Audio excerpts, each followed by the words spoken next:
Hamas ने Israel पर 5000 rocket से हमला बोल दिया।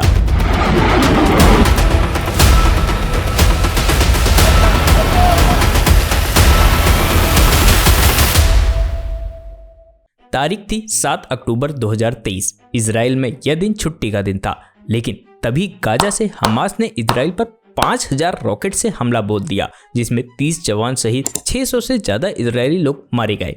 जिसके जवाब में इजराइल ने गाजा में 800 से ज़्यादा जगहों पर हमले किए, जिसमें 1100 लोगों की मौत हो गई। इजराइल ने 400 हमास के लड़ाकों को भी मार गिराया। दोस्तों, इजराइल गाजा वॉर के बहुत से सवाल हैं, जिसका जवाब आज के इस वीडियो में हम आपको देंगे। आज हम बात करेंगे कि इजराइल और गाजा के बीच लड़ाई क्यों हो रही है, और साथ ही यह भी जानेंगे कि हमास क्या है। इजराइल और मोसाद को क्या इस हमले के बारे में नहीं पता था, हम ये भी जानेंगे। और साथ ही इजराइल वॉर से इंडिया पर क्या इम्पैक्ट पड़ेगा, इसे भी जानेंगे। इंडिया को एक चीज़ इजराइल से सीखनी चाहिए, वो क्या है वो भी हम इस वीडियो के एंड में बताएंगे। तो दोस्तों, वीडियो को एंड तक जरूर देखिएगा। ये वीडियो इजराइल वॉर को समझने के लिए बहुत इंपॉर्टेंट है। दोस्तों, इस वॉर में हमास ने महिलाओं, फीमेल सैनिक, बच्चों और बूढ़ों को बंधक भी बना लिया है। इजराइल और गाजा के बीच लड़ाई काफी समय से चली आ रही है। दोनों एक दूसरे पर बहुत समय से हमला करते आ रहे हैं, लेकिन अभी तक वॉर की अनाउंसमेंट नहीं हुई थी। लेकिन इस हमले के बाद ऑफिशियली इजराइल की सरकार ने वॉर की अनाउंसमेंट कर दी है, और यह भी कहा है कि हम गाजा से ऐसा बदला लेंगे कि उसने कभी नहीं सोचा होगा। Israel is at war. We didn't want this war. It was forced upon us in the most brutal and savage way.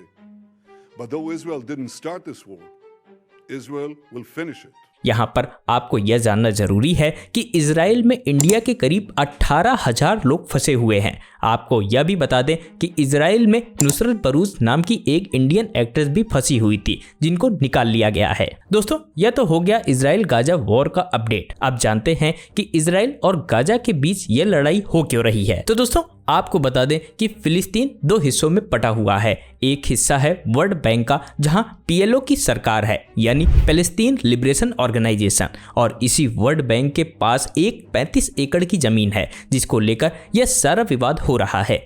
दोस्तों, इसको आप याद रखिएगा, इसके बारे में हम आगे बात करेंगे।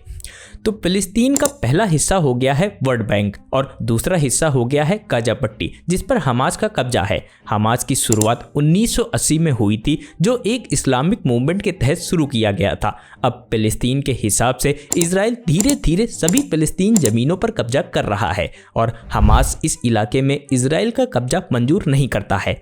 फिलिस्तीन के दो हिस्से होने के बाद हमास यह चाहता था कि वह उस हिस्से को जो इजराइल के कब्जे में है उसको अपने अंडर ले ले, और इतनी बड़ी लड़ाई के पीछे की असली वजह है अल अक्सा मस्जिद की जमीन। और इस 35 एकड़ की जमीन पर यहूदी भी दावा करते हैं कि वहां उनकी Holis of the holy place है, यानी कि पवित्र से भी पवित्र स्थान। और इसके अलावा इस्लामी भी इस जमीन को, यहाँ पर जो मस्जिद है उसको अपना पवित्र स्थान मानते हैं, और ईसाई भी इसको अपना पवित्र स्थान मानते हैं। इस 35 एकड़ की जमीन में तीनों धर्मों की आस्था है, तीनों धर्म की अपनी अपनी मान्यता है। हालांकि इसके पीछे भी कहानी है, जिसकी हम किसी और वीडियो में बात करेंगे। इस साल अगस्त के महीने में अल अक्सा मस्जिद में इजरायली पुलिस घुस गई और मस्जिद के अंदर तोड़फोड़ किए और लोगों पर रबड़ की गोलियों से हमला भी किया, जिसमें करीब 40 लोग घायल हो गए। पुलिस का कहना था कि कुछ लोग मास्क लगाकर मस्जिद परिसर के अंदर घुसे हुए हैं, और उनके पास डंडे, पत्थर और कुछ पटाखे भी थे, जिसकी वजह से मजबूरी में पुलिस को मस्जिद के अंदर घुसना पड़ा। इस घटना के बाद से ही यह अनुमान लगाया जा रहा था कि इजराइल और गाजा के बीच युद्ध छिड़ सकता है। आपको बता दें कि इस वॉर में हिजबुल्लाह भी कूद गया है। हिजबुल्लाह ने बड़ी क्वांटिटी में बम गिराए, उसके जवाब में इजराइल ने भी ड्रोन से हमले किए। अब एक अनुमान यह भी लगाया जा रहा है कि हो सकता है कि हमास ने इजराइल के जो सैनिकों को बंदी बनाया है और आम नागरिकों को जो बंदी बनाया है, उनका इस्तेमाल यह लोग हथियार की तरीके से करें। इसका मतलब है कि इजराइल के सामने कोई शर्त रखें। वैसे तो दोस्तों, फिलिस्तीन और इजराइल के बीच कॉन्फ्लिक्ट पिछले 75 सालों से चल रही है, लेकिन इस बार बात कुछ ज़्यादा ही आगे बढ़ गई है, और अचानक से इतना बड़ा हमला इजराइल के ऊपर कर दिया गया।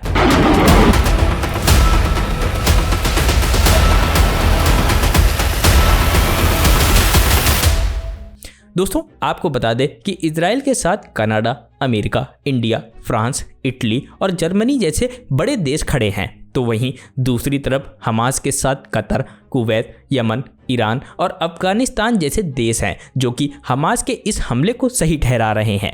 आपको यह भी बता दें कि इजराइल के राजदूत ने भारत से इजराइल का साथ देने को कहा है।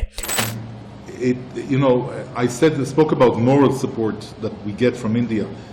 The physical work we know how to do. We need the moral support. अभी तक हम हमास का नाम बार बार ले रहे हैं, तो आइए जानते हैं कि यह हमास क्या है। दोस्तों, इजराइल से दुश्मनी मोल लेने वाला हमास फिलिस्तीन का एक इस्लामिक चरमपंथी ऑर्गेनाइजेशन है जिसके फाउंडेशन के पीछे शेख अहमद यासीन थे, जिन्होंने 1987 में इसको बनाया था। तब से हमास फिलिस्तीन के इलाके से इजराइल को हटाने के लिए लड़ रहा है। और दोस्तों, इस बात में कोई डाउट नहीं है कि हमास एक टेररिस्ट ऑर्गेनाइजेशन है और हमास ने एक बयान में यह भी बताया है कि वह अल अक्स मस्जिद की रक्षा करने के लिए इजराइल से लड़ रहा है।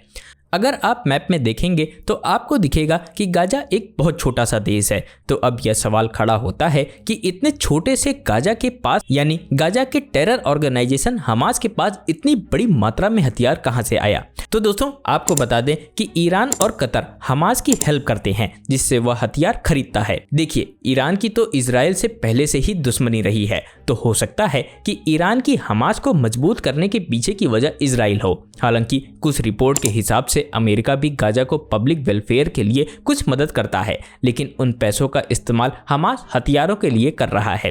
हालांकि अमेरिका ने इजराइल का साथ दिया है और अपने फाइटर जेट भी इजराइल को भेज दिए हैं।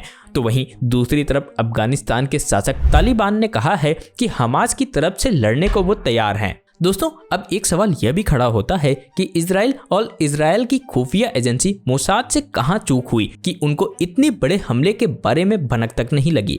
दोस्तों, आपको बता दें कि साल 1967 में इजराइल ने लगातार 6 दिन तक लगातार 3 देशों से युद्ध जीते हैं, जिसमें मिस्र, सीरिया और जॉर्डन शामिल था। जबकि यह माना जाता है कि पश्चिमी एशिया में इजराइल के पास सबसे अपडेटेड और टेक्नोलॉजी से लैस इंटेलिजेंस एजेंसी है। इजराइल पर इस हमले के पीछे सिर्फ हमास या हिजबुल्लाह का हाथ तो नहीं है, क्योंकि इतना बड़ा हमला करने के बारे में सोचना इनके बस की तो शायद नहीं है। हो सकता है इनके पीछे ईरान का हाथ हो। फिलहाल यह बहुत कंट्रोवर्शियल टॉपिक है और मैं इस पर अपनी सिर्फ एक राय दे रहा हूं। सच्चाई इससे अलग हो सकती है या फिर आपकी राय इससे अलग भी हो सकती है। सोचने वाली बात यह है कि इजराइल और मोसाद को इतने बड़े हमले के बारे में कैसे नहीं पता चला, या फिर उसको पता चल गया था लेकिन वह कुछ कर नहीं सकता था, इसीलिए वह शांत बैठा था। यह एक जांच का विषय है। हालांकि इजराइल को हम हल्के में बिल्कुल नहीं ले सकते हैं, क्योंकि उनके पास आयरन डोम जैसे टेक्नोलॉजी है जो रॉकेट मिसाइल को लैंड पर गिरने से पहले ही उसको हवा में ही डिस्ट्रॉय कर देती है। ऐसा पहले बहुत से हमले में हुआ भी है, जब गाजा की तरफ से इजराइल पर मिसाइल छोड़ी गई, लेकिन इजराइल के आयरन डोम सिस्टम ने उसको हवा में नष्ट कर दिया। लेकिन अब की बार यह नहीं हो पाया, क्योंकि गाजा की तरफ से छोड़ी गई मिसाइल की संख्या बहुत ज्यादा थी, यानी 5000 मिसाइल थी। दोस्तों, अब आगे बढ़ते हैं और बात करते हैं कि इजराइल पर हमले से भारत पर क्या असर पड़ेगा। यह समझने के लिए पहले हम यह समझते हैं कि सऊदी अरब के इजराइल के साथ कैसे संबंध है। तो दोस्तों, जल्द में ही सऊदी अरब ने इजराइल से अच्छे संबंध बनाना शुरू किए थे, लेकिन उसके पहले सऊदी अरब गाजा को सपोर्ट करता था। अब सबसे बड़ा सवाल यही है कि सऊदी अरब किसके सपोर्ट में जाता है। अगर सऊदी किसी एक के सपोर्ट में जाता है तो उसे एक तरफ से नाराजगी झेलनी पड़ेगी। और जैसा कि आप सभी को पता है कि G20 समिट में India middle east Europe economic corridor पर एग्रीमेंट हुआ था, जो कि हो सकता है अब इजराइल वॉर के बाद यह प्रोजेक्ट रद्द हो जाए, क्योंकि अगर ऐसी ही वॉर की सिचुएशन लंबे समय तक बनी रहती है तो इजराइल पर कोई भी बड़े प्रोजेक्ट नहीं किए जा सकते, क्योंकि यह कॉरिडोर इजराइल से होकर ही गुजरने वाला है। तो दोस्तों, सऊदी अरब किसका साथ देता है और इजराइल में युद्ध कब तक चलता है, इस बात पर निर्भर करेगा कि भारत पर कितना ज्यादा इम्पैक्ट पड़ने वाला है। और जैसा कि मैंने आपको वीडियो के स्टार्टिंग में बताया था कि लास्ट में आपको एक ऐसी बात बताऊंगा जिससे भारत को सीख लेना चाहिए। तो दोस्तों, इजराइल एक ऐसा देश है जो अपने खिलाफ किसी भी तरह की कॉन्फ्लिक्ट का जवाब देने से पीछे नहीं हटता है, और इस देश में कभी भी किसी भी तरह की पॉलिटिक्स नहीं होती है। इजराइल के ओपोजिशन पार्टी के लोग भी इस समय इजराइल गवर्नमेंट को खुलकर सपोर्ट कर रहे हैं। यह इजराइल से हमें सीखना चाहिए कि किस तरह से जब बात देश पर आती है तो किसी भी तरह की राजनीति नहीं करनी चाहिए। दोस्तों, इस वीडियो के आखिरी में मैं यह कहना चाहूँगा कि इजराइल के लिए यह वॉर बहुत नॉर्मल सी सिचुएशन है, क्योंकि वहाँ पे 75 सालों से ऐसी घटनाएं घटती रही हैं। वहाँ के लोग इसके आदी हो चुके हैं। जब भी इजराइल पर रॉकेट से हमला होता है तो वहाँ पर बजर बज जाता है और सभी लोग तुरंत सारे काम छोड़कर बम शेल्टर में जाकर छुप जाते हैं। यह इजरायलियों के लिए आम जिंदगी है। तो हमें सोचना चाहिए कि हम कितने लकी हैं कि हम एक ऐसे देश में रह रहे हैं जहां हम अपने आप को सेफफुल कर सकते हैं, जहां कोई वॉर नहीं है। इजराइल जैसे देश को देखकर हमें लड़ाई दंगों से दूर रहना चाहिए, क्योंकि कोई भी छोटी सी गली मोहल्ले की लड़ाई कब एक वॉर में तब्दील हो जाए इस बात का कोई भी अंदाजा नहीं लगाया जा सकता। तो दोस्तों, आई होप आपको यह समझ में आ गया होगा कि इजराइल और हमास के बीच की लड़ाई क्यों हो रही है। तो दोस्तों, आपकी इस मुद्दे पर क्या राय है हमें कमेंट करके ज़रूर बताइएगा और इसी तरीके की वीडियोस के लिए हमारे चैनल को सब्सक्राइब करना न भूलिए। मैं रत्नम सिंह आपसे मिलता हूं किसी नए टॉपिक के साथ किसी नए वीडियो में। धन्यवाद।